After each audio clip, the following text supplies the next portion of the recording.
Mali ar y fferm. Deffrodd Mali gyda thoriad y wawr. Roedd hi'n fore braf o wanwyn, a'r haul yn disgleirio yn yr awyr las. Roedd Mali wrth i bodd yn mynd am dro bob bore i gael awyr iach ac i gael sgwrs gyda holl anifeiliaid y fferm. Roedd hi'n amser wyna ac roedd nifer o wyn bach yn prancio yn y ceie.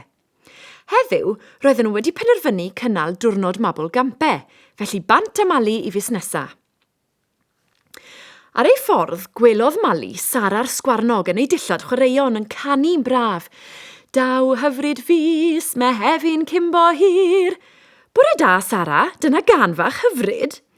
O, bore da, Mali, wi newydd glywed y gwcw'n canu am y tro cynta eleni, ac mae gen i arian yn fy mhoced, sy'n golygu y bydd arian yn fy mhoced i drwy'r flwyddyn. Hwre!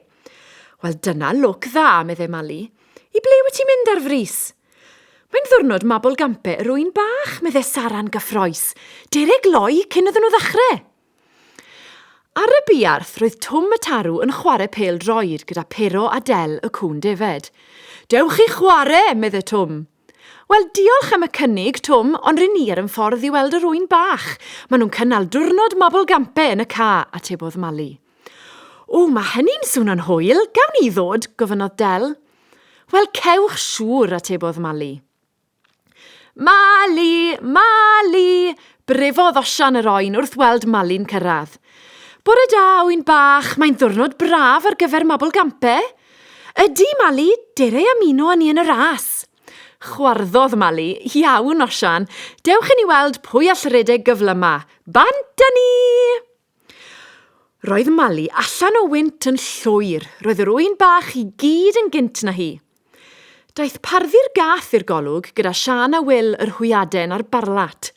Chwarddodd parddu a gwneud hwyl am ben Mali am ein bod hi allan o wynt ac yn olaf yn y ras. Edrychodd Sara'n siomedig ar parddu a dweud, cymryd rhan sy'n bwysig, nid ennill bob tro, mae gan bawb i cryfderau a'i gwendidau. Cofia, all pysgodyn ddim dringo coed fel ti a gallu dithe ddim nofio fel pysgodyn. Mae pawb yn wahanol. Dwi am fynd ar y trampolin, meddai Twm y Tarw gan geisio newid y pwnc. Neidiodd Twm ar ben y trampolin, lan a lawr, lan a... O na, Twm, meddai Sian, rwy ti wedi torri'r trampolin! A chwarddodd pawb yn hapus gan gynnwys Twm. Yn sydyn, cafodd Pero a Del alwad gan marged y ffermwraig i ddweud bod dafad ar fi'n geni oen bach ac roedd angen i help. Mae'n rhaid i ni fynd i helpu, meddai Pero. Gawn ni ddod hefyd, gofynnodd Mali. Wrth gwrs, atebodd Pero. Felly bant â nhw. Ond dyna syndod, roedd yr oen bach yn ddi o'i goryn i'w draed. Wel yn wir y mae'n beth syn, gweld oen bach di a'i fam yn wyn. Miaw, mae'n dechrau bwrw glaw, cwynodd parddu gan geisio cysgodi rhag iddi wlychu. Dwi ddim yn hoffi glaw. Dim ond cawod fechan yw i, meddai Pero. Edrych, blwyddiodd Sara, enfus!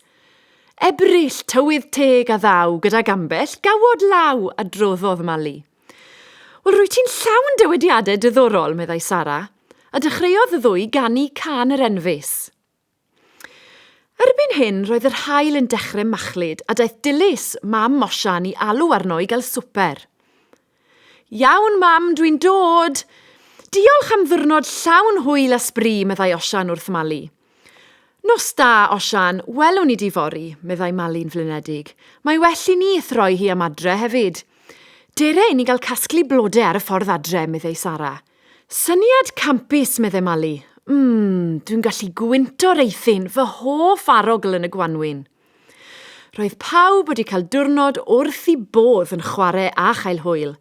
Rhaid cofio bod pawb yn dda am wneud rhywbeth a bod pob un yn y byd yn wahanol.